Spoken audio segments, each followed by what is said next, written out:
Olá, e eu tô aqui para falar sobre ebulioscopia e crioscopia. A ebulioscopia é o estudo do aumento da temperatura de ebulição provocado pela adição de um soluto não volátil. Mas como isso ocorre? Sabemos que um líquido entra em ebulição quando a pressão de vapor é igual à pressão atmosférica. Na água pura, isso acontece a aproximadamente 100 graus Celsius, ao nível do mar. Quando adicionamos sal, a pressão de vapor diminui, a água evapora com mais dificuldade, a pressão de vapor demora mais para atingir a pressão atmosférica, por isso é necessário fornecer mais calor. Consequentemente, a temperatura de ebulição também aumenta. Agora para a crioscopia. A crioscopia é o estudo da diminuição da temperatura do congelamento de um solvente pela adição de um soluto não volátil. Como ocorre? Para a água congelar, suas moléculas precisam se reorganizar, formando uma estrutura cristalina chamada gelo. Quando adicionamos um soluto, ou íons ou moléculas ficam entre as moléculas de água. A organização das moléculas fica mais difícil. É necessário retirar ainda mais energia do sistema. Portanto, a água precisa atingir temperaturas menores para congelar. Aqui no exercício, considere o gráfico da pressão máxima de vapor em função da temperatura para um solvente puro e para uma solução desse solvente contendo um soluto molecular não volátil. Vendo aqui o gráfico, vemos que A é maior em pressão de vapor.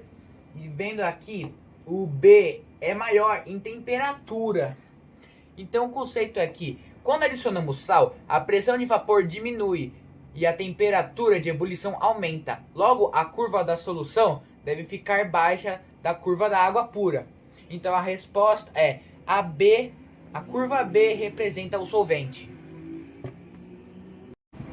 Vamos resolver esse exercício aqui? Com esses dados, primeiro vamos calcular o aumento da temperatura.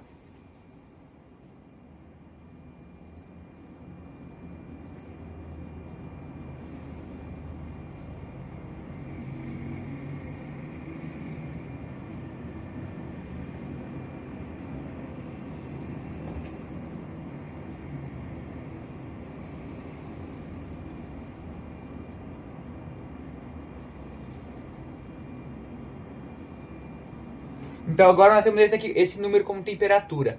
Aí passo 2, vamos usar a fórmula. Essa fórmula aqui.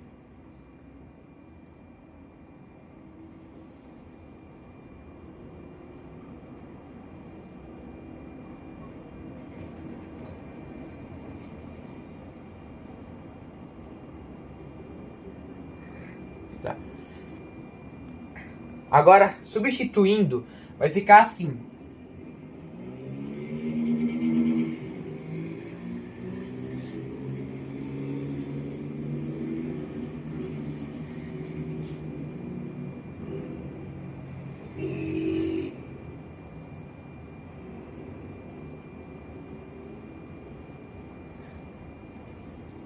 Que resolvendo, vamos resolvendo.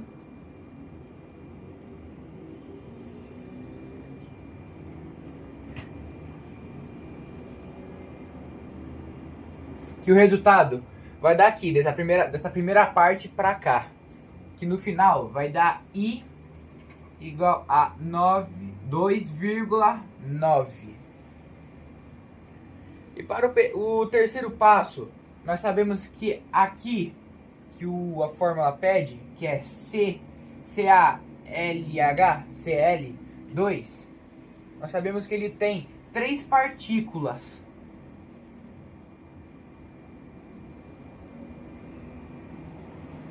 Nós temos 3 partículas. Então, logo, vamos substituir para fazer isso aqui tudo. Já que eu já decorei esses números, eu vou tirar aqui para a gente conseguir fazer.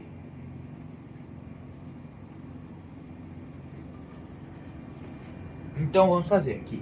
Que vai ser I igual a 1 mais A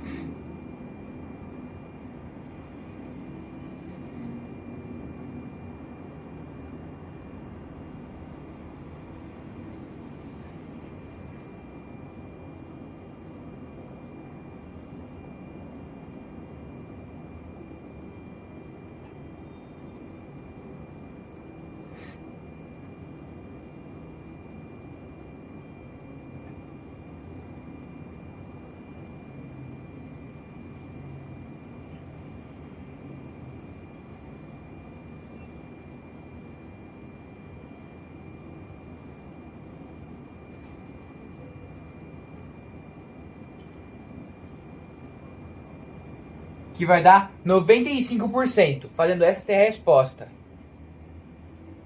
O exercício 10 fala que as propriedades coligativas das soluções dependem apenas de A. Pressão máxima de vapor do líquido, B. Da natureza das partículas dispersas da solução, C. Da natureza do solvente somente, D. Do número de partículas dispersas na solução, E. Da temperatura de ebulição do líquido. Tá. O conceito é: as propriedades coligativas dependem apenas da quantidade de partículas dissolvidas. Então, não dependem da cor, da massa molar, da fórmula química, dependem apenas do número de partículas. Então, por isso que a resposta é a D, do número de partículas dispersas na solução. E chegamos ao fim da nossa aula. Hoje aprendemos duas propriedades coligativas muito importantes: a ebulioscopia, que é o aumento da temperatura de ebulição quando adicionamos um soluto não volátil, e a crioscopia, que é a diminuição da temperatura de congelamento.